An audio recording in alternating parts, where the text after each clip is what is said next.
അങ്ങനെ രാവിലത്തെ അടിച്ചു വാരലൊക്കെ കഴിഞ്ഞ് ഞാനും ബാമിയും കൂടെ ഇതാ ടൗണിലേക്ക് പോവാണ് കേട്ടോ. ഇവിടെ അടുത്തുള്ള ടൗൺ എന്ന് വെച്ചാൽ ദ്വാരകയാണ്. ഇതാണ് അവിടുത്തെ ഒരു കാഴ്ച കേട്ടോ.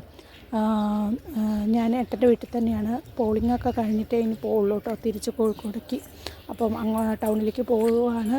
ഓട്ടോ ഒന്നും തിരിച്ച് റിട്ടേൺ ഓട്ടോ ഒന്നും അങ്ങനെ കിട്ടാറില്ല. അപ്പോൾ എന്തായാലും നടന്നു കുറച്ച് ദൂരമേ ഉള്ളൂ കേട്ടോ.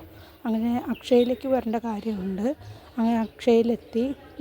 എന്തിനാന്ന് വെച്ചാൽ എൻ്റെ ആധാർ കാർഡ് പുതുക്കണം, പിന്നെ ബർത്ത് സർട്ടിഫിക്കറ്റൊക്കെ എടുക്കണം. അങ്ങനത്തെ കുറച്ച് കാര്യങ്ങൾക്കായിട്ടാണ് ഇറങ്ങിയത്.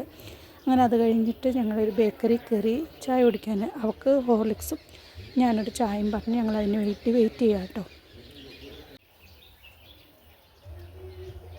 കൈയും കാലും വായും അടക്കം ഒന്നും അടങ്ങിയിരിക്കാത്തൊരു സ്വഭാവമാണ്. അപ്പം എവിടെ പോയാലും അങ്ങനത്തെ വികൃതികളല്ലേ കാണിക്കുള്ളൂ. അങ്ങനെ ഞാൻ ചായയും ഒരു പഴം പപ്സും കഴിച്ചു. അങ്ങനെ ഞങ്ങൾ തിരിച്ച് വീട്ടിലേക്ക് എത്തി.